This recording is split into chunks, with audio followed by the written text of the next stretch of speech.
दोस्तों इस वीडियो में हम लोग देखेंगे इंटरमीडिएट एग्जामिनेशन 2021 एनुअल अकाउंटेंसी यानी कि लेखा शास्त्र का जो है 12 फरवरी 2021 के डेट में एग्जाम हुआ है। इस वीडियो में हम लोग 1 से लेकर 100 तक का जो है यहाँ पर करेक्ट आंसर 110% जो है आप लोग को सही एवं सटीक आंसर जो है आप लोग को इस वीडियो में जो है आप लोग को देखने को मिलेंगे। तो आप लोग जो है मिलान कर लीजिए, क्योंकि जो है हमारे पास सेट कोड जो अवेलेबल है, हमारे पास ये सेट है। हो सकता है आपके पास जो है सेट कोड कुछ भी हो, लेकिन जो आप प्रश्न को खोजकर आसानी से जो है आप लोग आंसर की जो है मिलान कर सकते हैं। क्योंकि जो है जो मैंने आप लोग के बीच जो है 5 से 6 सेट जो है यहाँ पर अकाउंटेंसी लेखा शास्त्र का जो है सेट प्रोवाइड कराए थे, सारा का सारा क्वेश्चन जो है उसी में से जो है यहाँ पर लग गया है। सारा का सारा क्वेश्चन जो यहाँ पर लग गया है, क्योंकि जो भी छात्र छात्राओं ने जो है 5-6 सेट को देखे होंगे, उन सभी छात्र छात्राएं जो है यहाँ पर 50 में 50 जो है मार के आए होंगे। क्योंकि जो है यहाँ पर सारा का सारा क्वेश्चन जो यहाँ पर 80 से 85% क्वेश्चन जो यहाँ पर लग गया है। तो आप लोग मिलान कर लीजिए कि यहाँ पर जो आप लोग को कितने ऑब्जेक्टिव क्वेश्चन जो है यहाँ पर सही है। तो चलिए यहाँ पर जो है फटाफट से जो है यहाँ पर सारा का सारा ऑब्जेक्टिव क्वेश्चन का जो है आंसर जो है आप लोग को जो है मैं बता देता हूँ। आप लोग आसानी से जो है मिलान कर लीजिए। इससे पहले वीडियो को अभी तक जो है आप लोग एक लाइक नहीं की तो वीडियो को लाइक कर दीजिए, और ज़्यादा से ज़्यादा हो सके इस वीडियो को शेयर कर दीजिए, ताकि आप लोग का दोस्त भी आंसर की मिला सके। और अभी तक जो आप लोग इस चैनल से नहीं जुड़े तो आप लोग जुड़ जाइए। नीचे रेड कलर का सब्सक्राइब बटन दिख रहा है, उस पर आप क्लिक कर दीजिए, और बगल में बेल घंटी आ जाएगा, उसको आप ऑल पर सेलेक्ट कर लीजिए। नेक्स्ट वीडियो का नोटिफिकेशन जो है सबसे पहले आपके पास पहुँचे। तो चलिए यहाँ पर जो है फटाफट से जो है यहाँ पर आंसर की देख लेते हैं। तो यहाँ पर फर्स्ट नंबर क्वेश्चन जो पूछा गया है, प्राप्ति एवं भुगतान खाता है। प्राप्ति एवं भुगतान खाता है तो वास्तविक खाता है, यानी कि राइट आंसर जो है बी सही है। नेक्स्ट प्रश्न जो है यहाँ पर 2 नंबर है, आय व्यय खाता है। तो आय व्यय खाता जो है यहाँ पर नाम मात्र खाता है। इंग्लिश मीडियम वाले छात्र जो है यहाँ पर मिलाते चलिए, सेम आंसर जो है यहाँ पर सेम टू सेम है। आप लोग मिलाते चलिए, क्योंकि इंग्लिश एवं हिंदी मीडियम में बताएंगे तो वीडियो जो है यहाँ पर काफ़ी लंबा हो जाएंगे, क्योंकि जो है यहाँ पर 100 ऑब्जेक्टिव क्वेश्चन का जो है यहाँ पर आंसर की बताना है, तो वीडियो जो है काफ़ी लंबा हो जाएगा। तो आप लोग जो है आप आंसर की जो है मिलाते चलिए, सेम आंसर है। तो चलिए यहाँ पर नेक्स्ट प्रश्न जो है यहाँ पर 3 नंबर है, वसीयत को मानना चाहिए। तो वसीयत को जो है यहाँ पर दायित्व द्वारा जो है मानना चाहिए। तो राइट आंसर जो है आप लोग को ये सही है। सारा का सारा क्वेश्चन जो यहाँ पर पूछ दिया गया है, जो भी आप लोग के बीच मैंने आप लोग को ऑब्जेक्टिव प्रश्न बताया, सारा का सारा प्रश्न जो है लड़ गया है। उम्मीद करता हूँ आप लोग सारा का सारा जो है यहाँ पर 50 में 50 जो है यहाँ पर सही करके आए होंगे। तो चलिए यहाँ पर जो है 4 नंबर क्वेश्चन है, 4 नंबर, साझेदार का फर्म से संबंध होता है। साझेदार का फर्म से संबंध होता है, तो साझेदार का जो है फर्म का संबंध जो है एजेंट का होता है। तो राइट आंसर जो आप लोग को बी सही है। नेक्स्ट प्रश्न जो है यहाँ पर 5 नंबर, साझेदारी स्थापित करने के लिए जो है कम से कम कितने व्यक्ति होनी चाहिए, यानी कि साझेदारी स्थापित करने के लिए कम से कम कितने व्यक्ति होने चाहिए। तो इसका राइट आंसर जो आप लोग को हो जाएंगे 2, यानी कि जो है ए हो जाएंगे। आप लोग को राइट आंसर कम से कम जो यहाँ पर 2 व्यक्ति होना चाहिए। तो राइट आंसर ये सही है। चलिए नेक्स्ट प्रश्न जो है यहाँ पर 6 नंबर प्रश्न है, फॉर्म के लिए आहरण पर ब्याज है। तो फॉर्म के लिए आहरण पर ब्याज जो है आप लोग को जो है यहाँ पर आय हो जाएंगे। तो राइट आंसर जो है डी सही है। राइट आंसर डी सही है। चलिए नेक्स्ट प्रश्न जो यहाँ पर 7 नंबर है, साझेदारी अधिनियम किस वर्ष लागू हुआ। साझेदारी अधिनियम किस वर्ष लागू हुआ। तो साझेदारी अधिनियम जो है यहाँ पर 1932 में लागू हुआ। तो राइट आंसर जो आप लोग को ये सही है। चलिए नेक्स्ट प्रश्न जो है यहाँ पर 8 नंबर है, ख्याति है।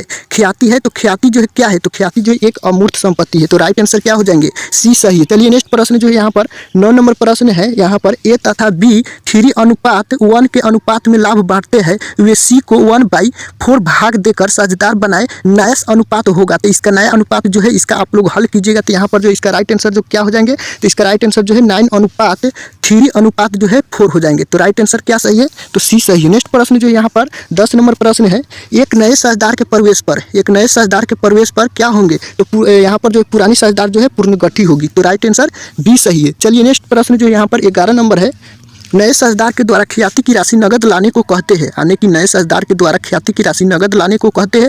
तो क्या कहते हैं, तो अधिमूल्य कहते हैं। तो राइट आंसर क्या हो जाएंगे, तो सी सही है। चलिए नेक्स्ट प्रश्न जो है यहाँ पर 12 नंबर प्रश्न है, पूर्ण मूल्यांकन खाता है। पूर्ण मूल्यांकन खाता है तो पूर्ण मूल्यांकन खाता क्या हो जाएंगे, तो नाम मात्र खाता हो जाएंगे। तो राइट आंसर जो है 12 का सी सही है। चलिए नेक्स्ट प्रश्न जो यहाँ पर 13 नंबर है, अस्थायी संपत्तियों के मूल्य में कमी कहलाती है। अस्थायी संपत्तियों के मूल्य में कमी कहलाती है, तो क्या कहलाती है, तो ये जो है आप लोग को क्या हो जाएंगे, अस्थायी संपत्तियों के मूल्य में जो है कमी जो आप लोग को क्या कहलाएंगे। तो इसका राइट आंसर जो हो जाएंगे आप लोग को हो जाएंगे इनमें से कोई नहीं। इसमें जो है कुछ कंफ्यूजन है, अगर आप लोग को इसका राइट आंसर पता है तो आप लोग वीडियो के नीचे कमेंट कर सकते हैं। इसका इनमें से कोई नहीं होना चाहिए।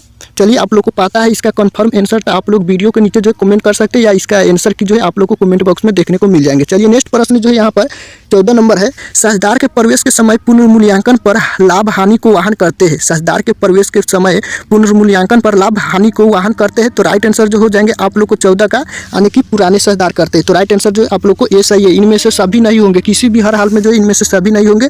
यहाँ पर आप लोग को राइट आंसर जो है पुराने साझेदार होंगे, ए सही है 14 नंबर क्वेश्चन की। चलिए नेक्स्ट प्रश्न जो यहाँ पर 15 नंबर है, ए तथा बी साझेदार है, उन्हें सी को 1/3 भाग लिए साझेदारी में प्रवेश दिया। भविष्य में जो है ए तथा बी 2:1 के अनुपात में जो है लाभ बांटेंगे तो त्याग अनुपात होगा, तो इसका त्याग अनुपात जो हो जाएंगे 1:5 हो जाएंगे। तो राइट आंसर जो आप लोग को डी सही। 16 नंबर प्रश्न है, पुराने साझेदार का त्याग बराबर होता है। पुराने साझेदारों का त्याग बराबर होता है, तो ये जो होता है यहाँ पर पुराना अनुपात माइनस जो यहाँ पर नया अनुपात हो जाएंगे। तो राइट आंसर क्या सही है, तो बी सही है। नेक्स्ट प्रश्न है 17 नंबर, लाभ प्राप्ति अनुपात से आ से है। लाभ प्राप्ति अनुपात से आ से है, तो लाभ प्राप्ति अनुपात से जो है यहाँ पर हो जाएंगे नया अनुपात माइनस जो यहाँ पर पुराना अनुपात हो जाएंगे, यानी कि पुराने साझेदार को त्याग बराबर जो तो होता है पुराना अनुपात माइनस नया अनुपात, और यहाँ पर लाभ प्राप्ति अनुपात से आ से जो होता है यहाँ पर क्या होता है, तो नया अनुपात माइनस पुराना अनुपात। राइट आंसर जो है 20 सही। चलिए नेक्स्ट प्रश्न जो यहाँ पर 18 नंबर प्रश्न है, अवकाश ग्रहण करने वाले साझेदार को ख्याति दी जाती है। अवकाश ग्रहण करने वाले साझेदार को ख्याति दी जाती है, तो इसका राइट आंसर जो हो जाएंगे आप लोग को पुराने लाभ विभाजन अनुपात में जो है दी जाती है। तो राइट आंसर ये सही है। चलिए नेक्स्ट प्रश्न जो यहाँ पर 19 नंबर है, डाउटनट आप किसी भी सवाल में अटक गए हो, ये आपसे सॉल्व नहीं हो पा रहा है, बस आपको उस क्वेश्चन का फोटो लेना है, क्रॉप करना है और 5 सेकंड के अंदर अंदर आपको उस क्वेश्चन का वीडियो सोल्यूशन मिल जाएगा। फिर चाहे आपको क्वेश्चन होमवर्क का हो, सीबीएसई का हो, यूपी, बिहार, महाराष्ट्र, राजस्थान, एमपी या किसी और बोर्ड का हो, चाहे आईआईटी, जेईई, नीट या क्लास 6 से 12वीं का सवाल हो, इन सब का जवाब मिलेगा डाउटनट ऐप पर। या फिर कोई भी सब्जेक्ट हो, physics, chemistry, math, biology, science, आपके सभी सवालों का जवाब मिलेंगे डाउटनट पर। साथ ही डाउटनट पर क्लास 9वीं से 12वीं बच्चों के लिए चल रही है इंग्लिश और हिंदी मीडियम में लाइव क्लासेस, यानी अब पूरी पढ़ाई होगी डाउटनट पर। 3 करोड़ से ज़्यादा बच्चे डाउटनट ऐप पर पढ़ाई कर रहे हैं, तो आप भी डाउटनट ऐप डाउनलोड कीजिए, लिंक डिस्क्रिप्शन बॉक्स में दिया गया। तथा सी साझेदार है जो 1/4 अनुपात 3/10 अनुपात 9/20 के अनुपात में लाभ बांटते हैं। सी के अवकाश ग्रहण पर जो है नया अनुपात होगा, तो इसका नया अनुपात जो हो जाएंगे क्या 5 अनुपात जो है 6 हो जाएंगे। तो राइट आंसर जो आप लोग को 20 सही है। चलिए नेक्स्ट प्रश्न जो है यहाँ पर 20 नंबर प्रश्न जो है यहाँ पर लाभ प्राप्ति अनुपात की गणना की जाती है। लाभ प्राप्ति अनुपात की गणना की जाती है, तो लाभ प्राप्ति अनुपात की जो गणना की जाती है अवकाश ग्रहण करने पर, तो राइट आंसर जो है 20 सही है। नेक्स्ट प्रश्न यहाँ पर 21 नंबर, मृत साझेदार को देय राशि चुकाई जाती है, उसके मृत साझेदार को जो है देय राशि चुकाई जाती है उसके क्या, तो ये जो हो जाएंगे आप लोग को उत्तराधिकारियों के द्वारा। तो राइट आंसर जो है डी सही है। चलिए नेक्स्ट प्रश्न जो है यहाँ पर 22 नंबर है, पुनर्मूल्यांकन खाता किस समय तैयार किया जाता है। पुनर्मूल्यांकन खाता किस समय जो है तैयार किया जाता है, तो 22 का राइट आंसर जो हो जाएंगे आप लोग को डी सही है। इनमें से सभी राइट आंसर डी सही है। चलिए नेक्स्ट प्रश्न है 23 नंबर, असूली खाता है। असूली खाता है, तो असूली खाता जो है नाम मात्र खाता है, तो आप लोग को राइट आंसर जो है ये सही है। चलिए नेक्स्ट प्रश्न जो है यहाँ पर 24 नंबर है, फर्म के समापन पर होने वाले व्यय को कहते हैं। फर्म के समापन पर होने वाले व्यय को कहते हैं, तो क्या कहते हैं, असूली व्यय कहते हैं। तो राइट आंसर जो आप लोग को ये सही है। नेक्स्ट प्रश्न जो है यहाँ पर 25 नंबर प्रश्न है, फर्म के विघटन के समय साझेदारों के पूंजी खातों की क्रेडिट बाकी का भुगतान किया जाता है, तो इसका राइट आंसर जो है साझेदारों को हो जाएंगे। तो राइट आंसर ये सही है। नेक्स्ट प्रश्न है 26 नंबर, कानूनी व्ययों को असूली खाते के किस पक्ष में जो है लिखा जाता है, तो ये जो लिखा जाता है यहाँ पर डेबिट पक्ष में, तो राइट आंसर जो है आप लोग को 20 सही है। नेक्स्ट प्रश्न जो है यहाँ पर 27 नंबर प्रश्न है, फर्म के विघटन के समय संपत्तियों का पुस्तकीय मूल्य असूली खाते के किस पक्ष में जो है लिखा जाता है, तो ये जो लिखा जाता है डेबिट पक्ष में, तो राइट आंसर जो आप लोग को ये सही है। नेक्स्ट प्रश्न जो है यहाँ पर 28 नंबर प्रश्न है, साझेदार का दिवालिया होना किस प्रकार के समापन का प्रकार है। साझेदार का दिवालिया होना किस प्रकार के समापन का प्रकार है, तो ये जो है यहाँ पर अनिवार्य समापन का, तो राइट आंसर जो आप लोग को ये सही है। नेक्स्ट प्रश्न जो है यहाँ पर 29 नंबर है, निम्न में से किसे जो है असूली खाते में हस्तांतरित नहीं किया जाता है। निम्न में से किसे जो है असूली खाते में हस्तांतरित नहीं किया जाता है, तो इसका राइट आंसर जो आप लोग को हो जाएंगे इनमें से सभी को, तो राइट आंसर डी सही है। नेक्स्ट प्रश्न जो है यहाँ पर 30 नंबर प्रश्न है, पुनर्मूल्यांकन खाते के नाम पक्ष पर जमा पक्ष का अधिकाय है, तो ये जो है आप लोग को हो जाएंगे लाभ, आने की जो है लाभ है, अधिकाय है, तो यहाँ पर लाभ हो जाएंगे, तो राइट आंसर 30 का ये सही। नेक्स्ट प्रश्न है 31 नंबर, संयुक्त पूंजी कंपनी है। संयुक्त पूंजी कंपनी है, तो ये जो है वैधानिक कृत्रिम व्यक्ति है, तो राइट आंसर आप लोग को ये सही है। चलिए नेक्स्ट प्रश्न जो है यहाँ पर 32 नंबर प्रश्न है, समता अंशधारी होते हैं। समता अंशधारी होते हैं, तो समता अंशधारी जो है यहाँ पर कंपनी के स्वामी होते हैं, तो राइट आंसर जो आप लोग को क्या हो जाएंगे, तो यहाँ पर 20 सही है। नेक्स्ट प्रश्न है 33 नंबर, एक कंपनी में सदस्यों की दायित्व होता है। एक कंपनी में सदस्यों की दायित्व होता है, तो ये जो है सीमित होता है, तो इसका राइट आंसर जो आप लोग को ये सही है। चलिए नेक्स्ट प्रश्न जो यहाँ पर 34 नंबर है, एक निजी कंपनी में सदस्यों की अधिकतम संख्या होती है। एक निजी कंपनी में जो है सदस्यों की अधिकतम संख्या कितनी होती है? तो ये जो है यहाँ पर 200 होती है, यानी कि राइट आंसर जो है 20 सही है। नेक्स्ट प्रश्न यहाँ पर 35 नंबर, अंशधारियों को कंपनी से मिलता है। अंशधारियों को कंपनी से मिलता है, तो अंशधारियों को जो है कंपनी से क्या मिलता है? तो अंशधारियों को कंपनी से जो है यहाँ पर लाभांश मिलता है, तो राइट आंसर जो है डी सही है। चलिए नेक्स्ट प्रश्न जो है यहाँ पर 36 नंबर है, अंश आवेदन पत्र की प्रकृति होती है। अंश आवेदन पत्र की प्रकृति होती है, तो यहाँ पर हो जाएंगे व्यक्तिगत खाता होती है, तो राइट आंसर बी सही है। नेक्स्ट प्रश्न है 37 नंबर, अंशों के निर्गमन पर प्रीमियम है। अंशों के निर्गमन पर जो है प्रीमियम है, तो इसका राइट आंसर जो हो जाएंगे आप लोग को पूंजीगत लाभ, राइट आंसर बी सही है। नेक्स्ट प्रश्न जो है यहाँ पर 38 नंबर प्रश्न है, अंश पूंजी की वास्तविक राशि है। अंश पूंजी की वास्तविक राशि है, तो इसका राइट आंसर जो हो जाएंगे चुकता पूंजी, राइट आंसर बी सही। नेक्स्ट प्रश्न है 39 नंबर, अंशों के हरण के परिणाम स्वरूप घट जाती है। अंशों के हरण के परिणाम स्वरूप घट जाती है, तो ये जो है यहाँ पर चुकता पूंजी घट जाती है, तो 39 का राइट आंसर ये सही है। नेक्स्ट प्रश्न जो है यहाँ पर 40 नंबर है, ऋण पत्र है। ऋण पत्र है तो ऋण का जो है प्रमाण पत्र है, तो राइट आंसर जो है ये सही है 40 नंबर क्वेश्चन की। चलिए यहाँ पर जो है 41 नंबर प्रश्न है, ऋण पत्रधारी होते हैं। ऋण पत्रधारी होते हैं, तो ऋण पत्रधारी जो है यहाँ पर कंपनी के लेनदार होते हैं, तो राइट आंसर सी सही है 41 नंबर प्रश्न का। चलिए नेक्स्ट प्रश्न है यहाँ पर 42 नंबर प्रश्न है, ऋण पत्रधारी को मिलता है। ऋण पत्रधारी को मिलता है, तो ऋण पत्रधारी को ब्याज मिलता है, तो राइट आंसर बी सही है। नेक्स्ट प्रश्न जो है यहाँ पर 43 नंबर है, ऋण पत्र शोधन खाता पर प्रीमियम है। ऋण पत्र शोधन खाता पर प्रीमियम है, तो ऋण पत्र शोधन खाता पर जो प्रीमियम जो यहाँ पर है दायित्व है, तो राइट आंसर बी सही है। नेक्स्ट प्रश्न है यहाँ पर 44 नंबर, ऋण पत्र आवेदन पत्र खाता की प्रकृति होती है। ऋण पत्र आवेदन पत्र खाता की प्रकृति होती है, तो ये जो है यहाँ पर व्यक्तिगत खाता होती है, तो राइट आंसर जो है बी सही है। नेक्स्ट प्रश्न जो है यहाँ पर 45 नंबर प्रश्न है, कंपनी की वार्षिक रिपोर्ट जारी की जाती है। कंपनी की वार्षिक रिपोर्ट जारी की जाती है, तो अंशधारियों को, तो राइट आंसर सी सही है। नेक्स्ट प्रश्न जो है 46 नंबर, स्थिति विवरण है। स्थिति विवरण है, तो स्थिति विवरण जो है यहाँ पर विवरण है, तो राइट आंसर ए सही है। सारा का सारा प्रश्न जो है आप लोग को मैं 5-6 सेट में मैंने आप लोग को बताया, सारा का सारा प्रश्न जो यहाँ पर लग गया है। आप उम्मीद करता हूँ आप लोग पर 50 में 50 जो है सही करके आए होंगे। 47 नंबर प्रश्न है, वित्तीय विवरणों के निर्वाचन में शामिल है। वित्तीय विवरणों के निर्वाचन में जो है शामिल है, तो क्या है? तो यहाँ पर जो है आप लोग को हो जाएंगे इनमें से सभी, राइट आंसर डी सही है। नेक्स्ट प्रश्न है यहाँ पर 48 नंबर, विक्रय में से विक्रय किए गए माल की लागत घटाकर ज्ञात की गई राशि होती है, तो ये जो होती है यहाँ पर सकल लाभ होती है, तो राइट आंसर जो है सी सही है 48 नंबर प्रश्न का। चलिए नेक्स्ट प्रश्न जो है यहाँ पर 49 नंबर प्रश्न है, सामान्य आकार के आय विवरण में शुद्ध विक्रय की राशि को किसके बराबर जो है माना जाता है? तो ये जो माना जाता है यहाँ पर 100 का, राइट आंसर जो है सी सही है। नेक्स्ट क्वेश्चन जो है यहाँ पर 50 नंबर है, 50 नंबर, तरल संपत्तियों में सम्मिलित नहीं होता है। तरल संपत्तियों में सम्मिलित नहीं होता है, तो ये जो है रहतिया जो है तरल संपत्तियों में जो है सम्मिलित नहीं होता है, तो राइट आंसर 50 का सी सही है। नेक्स्ट प्रश्न जो है यहाँ पर आप लोग को मैंने बताया था कि यहाँ पर आदर्श चालू अनुपात है। आदर्श चालू अनुपात है, तो आदर्श चालू अनुपात जो हो जाता है यहाँ पर 2:1 हो जाता है, और आदर्श तरल अनुपात जो है 1:1 हो जाता है, तो इसका राइट आंसर जो है आप लोग को डी सही है। चलिए नेक्स्ट प्रश्न जो है यहाँ पर 52 नंबर प्रश्न है, तरल संपत्तियों में शामिल होता है। तरल संपत्तियों में शामिल होता है, तो तरल संपत्तियों में जो है क्या शामिल होता है? तो इनमें से सभी शामिल होता है, तो इसका राइट आंसर जो है डी सही है। नेक्स्ट प्रश्न जो है यहाँ पर 53 नंबर, यदि चालू अनुपात 2:5 और चालू दायित्व 25,000 रुपये हो तो चालू संपत्तियाँ है, तो ये चालू संपत्तियाँ जो है यहाँ पर 10,000 रुपये हो जाएंगे, तो 53 का राइट आंसर सी सही है। नेक्स्ट प्रश्न जो है यहाँ पर 54 नंबर प्रश्न है, निम्नलिखित में से कौन सी तरल संपत्ति है? निम्नलिखित में से कौन सी जो है यहाँ पर तरल संपत्ति है? तो इसका राइट आंसर देनदार हो जाएंगे, तो राइट आंसर डी सही है। नेक्स्ट प्रश्न है 55 नंबर, रोकड़ प्रवाह विवरण संबंधित है। रोकड़ प्रवाह विवरण संबंधित है, तो ये जो हो जाएंगे आप लोग को लेखांकन मानक थ्योरी से है, तो राइट आंसर ये सही है। चलिए नेक्स्ट प्रश्न जो यहाँ पर 56 नंबर प्रश्न है, रोकड़ प्रवाह विवरण आधारित है। रोकड़ प्रवाह विवरण आधारित है, तो लेखांकन के रोकड़ के आधार पर, तो इसका राइट आंसर ये सही है। सारा का सारा प्रश्न जो है आप लोग को मैं बताए थे 5-6 सेट के अंदर। चलिए यहाँ पर जो है ये भी जो है यहाँ पर सारा का सारा प्रश्न जो यहाँ पर लग गया है। चलिए यहाँ पर जो 57 नंबर क्वेश्चन है, नगद बिक्री है। नगद बिक्री है, तो नगद बिक्री जो है यहाँ पर परिचालन क्रियाएं है, तो राइट आंसर क्या हो जाएंगे 57 का, तो ये सही है। चलिए यहाँ पर नेक्स्ट प्रश्न जो यहाँ पर 58 नंबर प्रश्न है, निम्न में से कौन सा जो है रोकड़ का उपयोग नहीं है? निम्न में से कौन सा जो है रोकड़ का उपयोग नहीं है? तो इसका राइट आंसर जो हो जाएंगे आप लोग को क्या, लेनदारों में वृद्धि, राइट आंसर जो है 58 का सी सही है। नेक्स्ट प्रश्न है 59 नंबर, निम्न में से कौन सा जो है रोकड़ का स्रोत नहीं है? निम्न में से कौन सा जो है रोकड़ का स्रोत नहीं है? तो अस्थायी संपत्ति का क्रय जो है रोकड़ का स्रोत नहीं है, तो राइट आंसर बी सही है। नेक्स्ट प्रश्न जो यहाँ पर 60 नंबर है, निम्न में से कौन सा जो है गैर संचालन व्यय है? निम्न में से कौन सा जो है गैर संचालन व्यय है? तो इसका राइट आंसर जो हो जाएंगे मशीनरी विक्रय पर हानि जो है गैर संचालन व्यय नहीं है, तो राइट आंसर डी सही है। नेक्स्ट प्रश्न जो यहाँ पर 61 नंबर है, गैर व्यापारिक संगठनों का आजीवन सदस्यता शुल्क है।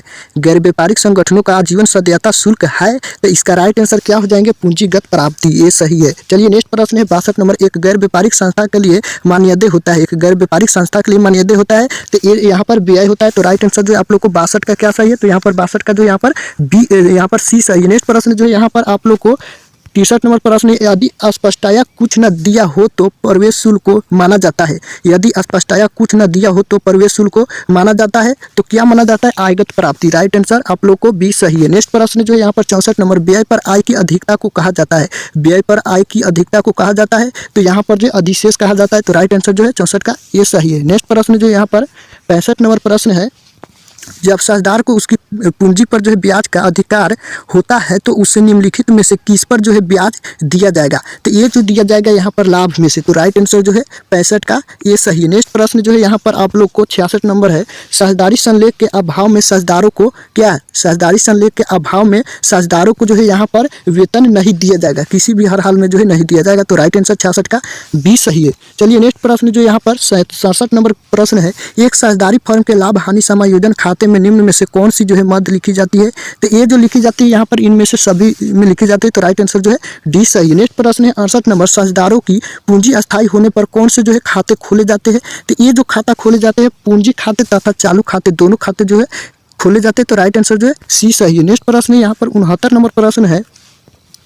लाभ न कमाने के लिए स्थापित संस्थाएं तैयार की जाती है। लाभ न कमाने के लिए स्थापित संस्थाएं तैयार की जाती है, तो ये जो है यहाँ पर आय व्यय खाता। तो राइट आंसर जो है सी सही है। नेक्स्ट प्रश्न है 70 नंबर। निम्न में से कौन सी मद प्राप्ति एवं भुगतान खाते में जाएगी? तो ये जो जाएगी यहाँ पर आजीवन सदस्यता फीस जाएगी। यानी कि निम्न में से जो यहाँ पर पूछा गया, निम्न में से कौन सी मद प्राप्ति एवं भुगतान खाते में जाएगी? तो आजीवन सदस्यता फीस। राइट आंसर 70 का सी सही है। नेक्स्ट प्रश्न जो यहाँ पर 71 नंबर प्रश्न दिया गया है। यदि नया साझेदार अपने हिस्से की ख्याति की राशि रोकर में लेता है, तो उस राशि को जो है डेबिट करेंगे। तो ये जो है रोकर खाते में जो है डेबिट करेंगे, यानी कि कैश अकाउंट में। तो राइट आंसर सी सही है। नेक्स्ट प्रश्न जो है यहाँ पर 72 नंबर प्रश्न है। यहाँ पर क्वेश्चन जो है आप लोग को कुछ धुंधला देखने को मिल रहे होंगे क्योंकि जगह। तो चलिए यहाँ पर जो है 72 नंबर क्वेश्चन है। नए साझेदार के प्रवेश के बाद तैयार किए गए आर्थिक चीटे में संपत्तियां और दायित्वों को जो है अभिलेखित करते हैं। तो इसका राइट आंसर क्या हो जाएंगे? तो पुनर्मूल्यांकित मूल्य पर। राइट आंसर डी सही है। नेक्स्ट प्रश्न जो है यहाँ पर 73 नंबर प्रश्न है। सभी साझेदारों के संयुक्त जीवन पर ली गई बीमा पॉलिसी है। तो ये जो है यहाँ पर आप लोग को संयुक्त जीवन पॉलिसी है। तो राइट आंसर ये सही है। नेक्स्ट प्रश्न जो है यहाँ पर 74 नंबर प्रश्न है। ए बी और सी 1/2 कोमा यहाँ पर 1/3 और 1/6 के अनुपात में लाभों का विभाजन करते सी की मृत्यु हो जाती है। ए और बी का नया अनुपात होगा, तो ए और बी का नया अनुपात 3:2 होगा। तो राइट आंसर आप लोग को ये सही है। अगर आप लोग हल कीजिएगा तो इसका राइट आंसर 3:2 आएंगे। तो राइट आंसर जो है ये सही है। चलिए नेक्स्ट प्रश्न है 75 नंबर। निम्न में से किसे जो है असूली खाते में हस्तांतरित किया जाता है? निम्न में से किसे जो है यहाँ पर असूली खाते में हस्तांतरित किया जाता है? तो ये जो है यहाँ पर संपत्तियों के विक्रय से प्राप्त राशि को। तो राइट आंसर सी सही है। नेक्स्ट प्रश्न जो है यहाँ पर 76 नंबर प्रश्न है। विघटन व्ययों को असूली खाते के किस पक्ष में लिखा जाता है? तो ये जो है ये लिखा जाता है डेबिट पक्ष में। तो राइट आंसर जो है ये सही है। नेक्स्ट प्रश्न है 77 नंबर। फर्म के समापन की दशा में संपत्तियों के विक्रय से प्राप्त राशि से सर्वप्रथम भुगतान किया जाएगा। तो ये जो किया जाएगा यहाँ पर बाहरी लेनदारों को। तो राइट आंसर जो है डी सही है। नेक्स्ट प्रश्न जो यहाँ पर 78 नंबर प्रश्न है। एक कंपनी निर्मित कर सकती है। एक कंपनी निर्मित कर सकती है। तो ये जो है यहाँ पर समता तथा पूर्व अधिकार दोनों अंश को जो है यहाँ पर एक कंपनी जो है निर्मित कर सकती है। राइट आंसर क्या सही है? तो सी सही है। नेक्स्ट प्रश्न है 79 नंबर। सममूल्य से अधिक प्राप्त राशि को जो है किस खाते में जो है क्रेडिट किया जाता है? तो ये जो किया जाता है प्राप्त प्रतिभूति प्रीमियम संचय खाता में। राइट आंसर सी सही है। नेक्स्ट प्रश्न जो है यहाँ पर 80 नंबर है। आदत याचना पर अधिकतम जो है ब्याज लिया जा सकता है। अधिकतम याचना पर जो अधिकतम जो है यहाँ पर ब्याज लिया जा सकता है। तो इसका राइट आंसर जो है क्या हो जाएंगे? 80 का राइट आंसर जो है 10% हो जाएंगे। यानी कि आदत याचना पर अधिकतम ब्याज लिया जा सकता है 10%। राइट आंसर बी सही है। चलिए नेक्स्ट प्रश्न है 81 नंबर। अग्रिम याचना की राशि है। अग्रिम याचना की राशि जो है यहाँ पर क्या हो जाएंगे? तो अग्रिम याचना की जो यहाँ पर राशि जो हो जाएंगे पूंजी एवं दायित्व पक्ष में दिखाई जाती है। तो राइट आंसर डी सही है। नेक्स्ट प्रश्न जो यहाँ पर 82 नंबर प्रश्न है। अंशहरण खाते को चिट्ठे में दर्शाया जाता है। अंशहरण खाते को चिट्ठे में दर्शाया जाता है। तो ये जो दर्शाया जाता है यहाँ पर किस में? तो सामान्य संचय के साथ। राइट आंसर जो है 82 का क्या सही है? तो सी सही है। चलिए नेक्स्ट प्रश्न है 83 नंबर जो है आप लोग को ऋण पत्र प्रदर्शित करते हैं। ऋण पत्र प्रदर्शित करते हैं। तो ऋण पत्र जो है यहाँ पर किसमें जो है प्रदर्शित करते हैं? तो ये जो है यहाँ पर कंपनी के दीर्घकालीन ऋण में। तो राइट आंसर ये सही है। नेक्स्ट प्रश्न जो है यहाँ पर 83 नंबर प्रश्न है, शून्य कूपन बॉन्ड निर्मित किए जाते हैं, शून्य कूपन बॉन्ड निर्मित किए जाते हैं। तो इसका राइट आंसर जो हो जाएंगे आप लोग को बिना पूर्व निर्धारित ब्याज दर पर। तो राइट आंसर सी सही है। नेक्स्ट प्रश्न है 85 नंबर, स्वयं के ऋण पत्रों के रद्द होने से होने वाला लाभ है, स्वयं के ऋण पत्रों के रद्द होने से होने वाला लाभ है। तो ये जो लाभ हो जाएंगे आपको पूंजीगत लाभ हो जाएंगे। तो राइट आंसर बी सही है। नेक्स्ट प्रश्न जो यहाँ पर 86 नंबर प्रश्न है, वित्तीय विवरणों के विश्लेषण की उपयोगिता किसके लिए नहीं है, वित्तीय विवरणों के विश्लेषण की उपयोगिता किसके लिए नहीं है। तो 86 का राइट आंसर जो आप लोग को हो जाएंगे भारत का राजदूत। राइट आंसर सी सही है। नेक्स्ट प्रश्न है 87 नंबर, एक कंपनी की अस्थायी संपत्तियां यहाँ पर 3 लाख रुपए से बढ़कर 4 लाख रुपए हो गई, इसमें जो है कितने प्रतिशत जो है परिवर्तन हुआ है। तो इसमें जो है यहाँ पर आप लोग इसका जो है सॉल्व कीजिएगा तो यहाँ पर 33% हो जाएंगे। तो राइट आंसर बी सही है। चलिए नेक्स्ट प्रश्न जो यहाँ पर 88 नंबर प्रश्न है, आयकर का भुगतान माना जाता है, आयकर का भुगतान माना जाता है। तो आयकर का भुगतान जो है यहाँ पर प्रत्यक्ष व्यय माना जाता है। तो राइट आंसर ये सही। नेक्स्ट प्रश्न है 89 नंबर प्रश्न है, सामान्य आकार के स्थिति विवरण में कुल क्षमता एवं दायित्वों को जो है किसके बराबर जो है माना जाता है। तो 89 का करेक्ट आंसर जो हो जाएंगे आप लोग को 100, सी सही है। चलिए नेक्स्ट प्रश्न जो यहाँ पर 90 नंबर प्रश्न है, यदि बेचे गए माल की लागत 1,20,000 रुपये तथा सकल लाभ अनुपात 20% हो तो विक्रय की राशि होगी। तो विक्रय की राशि जो हो जाएगी आप लोग को क्या यहाँ पर 1.5 लाख रुपये, यानी कि 1,50,000। राइट आंसर बी सही है। नेक्स्ट प्रश्न जो यहाँ पर 91 नंबर है, तरल अनुपात तरल संपत्तियों को किससे जो है भाग देकर ज्ञात किया जाता है। तो ये जो है यहाँ पर चालू दायित्वों को। तो राइट आंसर बी सही है। नेक्स्ट प्रश्न जो यहाँ पर 92 नंबर प्रश्न, कार्यशील पूंजी है, कार्यशील पूंजी है तो ये जो है चालू संपत्तियों एवं चालू दायित्वों में अंतर जो है कार्यशील पूंजी है। तो 92 का राइट आंसर जो है सी सही है। नेक्स्ट प्रश्न जो यहाँ पर 93 नंबर क्वेश्चन है, पेटेंट्स एवं कॉपीराइट किस श्रेणी के अंतर्गत आते हैं। तो ये जो आते हैं आप लोग को मैंने बताया आप लोग को 5 नंबर सेट में अमूर्त संपत्तियां की। तो राइट आंसर जो आप लोग को क्या सही है, तो यहाँ पर सी सही है 93 नंबर क्वेश्चन की। नेक्स्ट प्रश्न जो यहाँ पर, निम्न में से कौन सी गैर रोकर मद नहीं है, निम्न में से कौन सी गैर रोकर मद नहीं है। तो इसका राइट आंसर जो हो जाएंगे आप लोग को क्या, नगद विक्रय, नगद विक्रय जो है गैर रोकर मद नहीं है। तो राइट आंसर ए सही है। चलिए नेक्स्ट प्रश्न जो यहाँ पर 95 नंबर प्रश्न है, संचालन क्रियाओं से जो रोकर प्रवाह ज्ञात करते समय किससे जो है घटाया जाएगा। तो ये जो घटाया जाएगा देनदारों में वृद्धि से। तो राइट आंसर जो है सी सही है। नेक्स्ट प्रश्न जो यहाँ पर 96 नंबर प्रश्न है, संचालन क्रियाओं से रोकर प्रवाह ज्ञात करते समय किससे जो है जोड़ा जाएगा। तो ये जो जोड़ा जाएगा यहाँ पर लेनदारों में वृद्धि से। तो राइट आंसर बी सही है। नेक्स्ट प्रश्न जो यहाँ पर 97 नंबर है, ऋण पत्रों को रोकर में निर्गमन है। तो ऋण पत्रों का रोकर में जो है निर्गमन जो है यहाँ पर क्या है, तो वित्तीय क्रिया है। राइट आंसर बी सही है। नेक्स्ट प्रश्न जो यहाँ पर धुंधला आप लोग को देखने को मिल रहे होंगे, वित्त संबंधित क्रियाओं से जो है रोकर प्रवाह का उदाहरण है। तो इसका राइट आंसर जो हो जाएंगे आप लोग को अंशों के निर्गमन से रोकर प्राप्ति है। राइट आंसर बी सही है। नेक्स्ट प्रश्न जो यहाँ पर 99 नंबर है, तरल संपत्ति में शामिल होता है, तरल संपत्ति में शामिल होता है। तो तरल संपत्ति में क्या शामिल होता है, तो यहाँ पर जो है रोकर देनदार एवं विपणन योग्य प्रतिभूतियाँ। राइट आंसर जो आप लोग को 99 का सी सही है। नेक्स्ट प्रश्न जो यहाँ पर 100 नंबर क्वेश्चन है, यहाँ पर निम्नलिखित में कौन सी तरल संपत्ति है, निम्नलिखित में कौन सी तरल संपत्ति है। तो ये जो है आप लोग को हो जाएंगे देनदार, देनदार जो है यहाँ पर तरल संपत्ति है। तो इसका राइट आंसर जो है आप लोग को ये सही है। उम्मीद करता हूँ आप लोग जो है 1 से लेकर 100 तक का जो है आप लोग सही एवं सटीक 110% करेक्ट आंसर जो है आप लोग मिला लिए होंगे। आप लोग वीडियो को नीचे कमेंट करके जरूर बताइए कि आप लोग जो है 100 क्वेश्चन में से जो है आप लोग को कितने क्वेश्चन जो यहाँ पर सही है। क्योंकि जो यहाँ पर जो आप लोग को 100 क्वेश्चन जो यहाँ पर प्रश्न दिया गया, जिसमें से जो आप लोग को कितना 50 का जो है OMR शीट में जो आप लोग को फिलअप करना था। तो आप लोग को 50 में 50 सही है या कितना सही है, आप लोग वीडियो को नीचे कमेंट करके जरूर बताइएगा। तो आज के वीडियो में इतना ही, मिलते हैं नेक्स्ट वीडियो में, तब तक वंदे मातरम।